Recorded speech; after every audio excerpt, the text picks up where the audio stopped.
एक प्रसंग है, पहले कभी स्मरण में नहीं आया पर आज स्मरण में आया है नखपुरा में, तो बड़े सावधानी से सुनिएगा। एक बार मां आद्य शक्ति पार्वती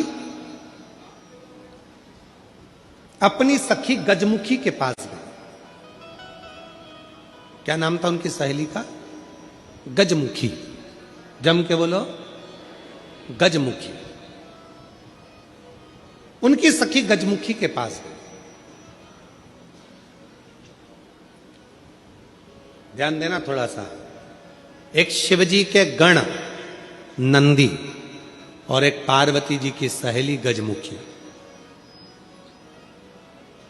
कहते हैं शंकर भगवान के गण नंदी इतने सुंदर थे, इतने सुंदर थे कि उनको देखकर अप्सराएं भी उनकी ओर आसक्त हो जाती थी। इतने सुंदर, इतने सुंदर। तब बाबा देवादिदेव महादेव की आराधना में नंदी लग गए। शिवजी ने कहा वर मांगो तुमको क्या चाहिए, तो कहा कि मेरा मुख बदल दो, मुझे ये मनुष्य का चेहरा नहीं चाहिए। क्यों? अगर ये चेहरा रहेगा तो लोग मेरी ओर आसक्त होंगे और मैं आपकी भक्ति नहीं छोड़ना चाहता, इसलिए मुझे ये चेहरा हटाकर आप नंदी का चेहरा लगा दीजिए और मुझे आपका शिष्य बना दीजिए। दूसरे नंबर पर है माता पार्वती जी की सहेली गजमुखी। इतनी सुंदर थी, इतनी सुंदर थी, इतनी सुंदर, जो आज के जमाने में दिन भर इंस्टाग्राम पर और फेसबुक पर और ना जाने कौन कौन से वो सोशल मीडिया पे आप जितनी भी सुंदर सुंदर कहते हो ना, कितनी सुंदर, कितनी सुंदर, ये सब जितनी दुनिया की सुंदरता है पार्वती जी के साथ रहने वाली एक उनकी सखी गजमुखी के चरणों की धूल के बराबर है। चरणों की धूल के बराबर। इतनी सुंदर थी गजमुखी। एक दिन गजमुखी आई पार्वती जी के पास। गौरा, गौरा, गौरा। गौरा ने कहा क्या बात है, क्या हो गया? एक वर चाहती हूं तुमसे। क्या वर है? बस मैं चाहती हूं कि जब भी मैं तेरे साथ चलूं पूरी दुनिया की दृष्टि केवल तुझ पर रहे, मुझको कोई ना देखे, ऐसा वर चाहिए। पार्वती जी ने कहा इतनी स्त्री की सुंदरता तो उसके चेहरे से ही होती है और तू ऐसा वर मांग रही? नहीं नहीं नहीं, मुझे बस तू वर दे दे, ऐसा वर दे दे। पार्वती जी ने कहा तुझे जो अच्छा लगे वो प्राप्त कर ले, मुझे हाथी का मुख लगा दे। हाथी का, ठीक है। गजमुखी हो गई पार्वती जी, बहुत सुंदर। अब एक बार गजमुखी ने नंदी से संवाद कर लिया। बहुत सुंदर प्रसंग है, थोड़ा ध्यान देना। पहली बार स्मरण में आया इसलिए उसको सुनाने का मन कर गया। बहुत सुंदर। गजमुखी ने नंदी से एक बार संवाद कर लिया। दोनों की खिंचातानी होने लगी। नंदी कहने लगे भोलेनाथ जी के भार को मैं अपने कंधे पर लेकर चलता हूं, मेरी पीठ पर शिव और शक्ति दोनों विराजमान होते हैं, मैं उन दोनों को भ्रमण कराते रहता हूं।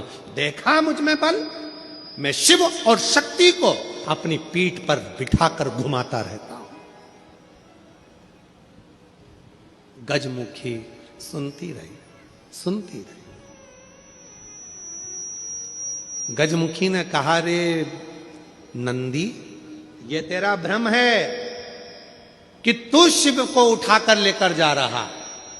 ये तेरा भ्रम है कि शंकर भगवान तेरी पीठ पर बैठकर जा रहे हैं।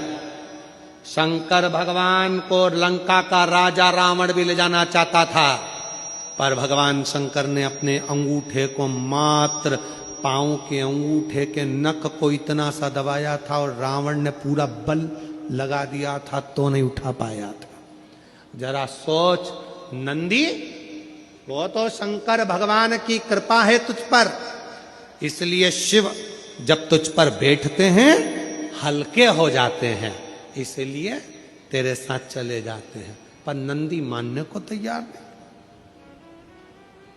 जब नंदी नहीं माना, तब गजमुखी ने कहा कि नंदी मेरी बात मान ले। नंदी कहते नहीं नहीं, अगर तुम कहती हो कि शिव हल्के हो जाते हैं भक्त के लिए, तो तुम ऐसा कुछ कर कर बता दो कि शंकर भगवान तुम्हारे कहने पर बैठ जाए। ठीक है, आज गजमुखी पार्वती जी की आज्ञा लेकर तब साधना में बैठ गई। शिव जी प्रसन्न हो गए। क्या बात है गजमुखी, क्या चाहती हो? इतने दिनों से तुम तप साधना कर रही हो पार्वती की, आज मेरी तप साधना? क्या हुआ? बोलो गजमुखी, क्या चाहती हो? गजमुखी ने एक बेलपत्र का पत्ता दिया और बाबा भोलेनाथ जी से कहा, बाबा मेरा निवेदन है, इस पत्ते को मैं हवा में उड़ाऊंगी, आप उस पत्ते पर क्या बैठ जाओगे? शंकर भगवान बोलने लगे, अकेला बैठूं या पार्वती को भी बैठाऊं? गजमुखी बोली, इतने से पत्ते पर पार्वती भी बैठ जाएगी? शिव जी बोले, पार्वती को बिठाऊं, साथ में गणेश जी को भी बिठाऊं कि रिद्धि सिद्धि को भी बिठाऊं? गजमुखी ने कहा, इतने से पत्ते पर गणेश रिद्धि सिद्धि बैठ जाए। शिव जी बोले कि कार्तिकेय को भी बिठा लूं, कि अशोक सुंदरी को भी बिठा लूं, कि जया विशाला सामरी बारी दौतली देव सबको बिठा लूं? इतना बड़ा परिवार सब बैठ जाएगा? इतने में शिव जी बोले कि भगवान विष्णु और लक्ष्मी को भी बिठा लूं क्या?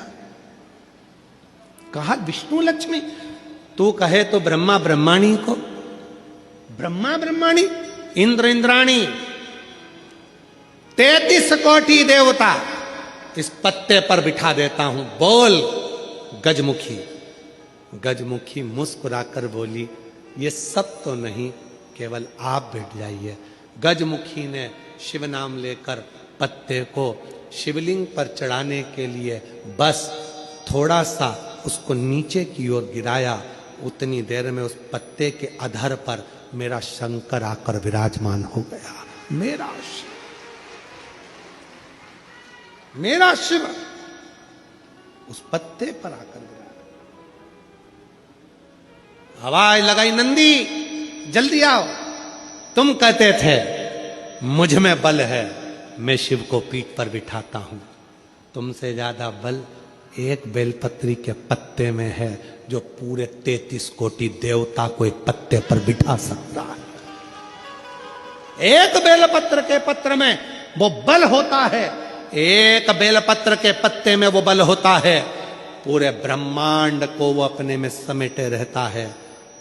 तब भगवान शिव ने प्रसन्न होकर कहा, सुनो गजमुखी, आज मैं प्रसन्न हुआ, तुम्हें वर देता हूं। जब भी पृथ्वी पर मृत्युलोक में कोई पार्थिव शिवलिंग का पूजन करेगा और पार्थिव मिट्टी का जब कोई शिवलिंग बनाएगा, उस शिवलिंग को केवल थाली पर, पाटे पर या लक्कड़ पर नहीं, मेरा बेलपत्र रखकर जब उस पर कोई शिवलिंग का निर्माण करेगा, जो कामना वो चाहेगा उसकी कामना शिव उसी क्षण पूरा कर देगा, उसी क्षण पूरा।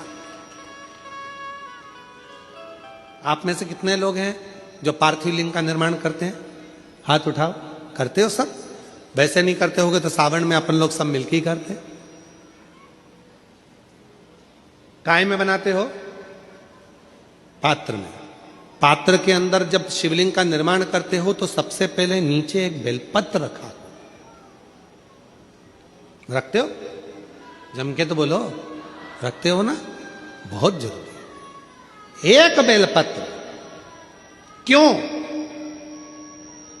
कहते हैं जब हमने शिवलिंग बना लिया, पूजन चालू कर दी, पानी डालना प्रारंभ करा, ये तो मिट्टी है, धीरे धीरे पानी चढ़ते चढ़ते गलने लगती है। जब मिट्टी गलने लगती है, शिवलिंग थोड़ा थोड़ा थोड़ा थोड़ा खंडित होने लगता है। मन में आता है कि हमने शिव जी की पूजन करी, शिवलिंग मिट्टी का था, गल रहा है। शहद चढ़ाने से, दूध चढ़ाने से, जल चढ़ाने से, अभिषेक करने से मिट्टी गलने लगी है, शिवलिंग खंडित होने लगा है। शिव महापुराण की कथा कहती है, पार्थिव लिंग को, मिट्टी के शिवलिंग को जब हम बेलपत्र के ऊपर निर्माण करते हैं, पार्थिव शिवलिंग बनाकर पूजन करते हैं, तो वो मिट्टी का शिवलिंग अगर गल भी जाए, टूट भी जाए, पानी में बह भी जाए, तो याद रखना वो कभी खंडित नहीं माना जाता, वो अखंड ही माना जाता।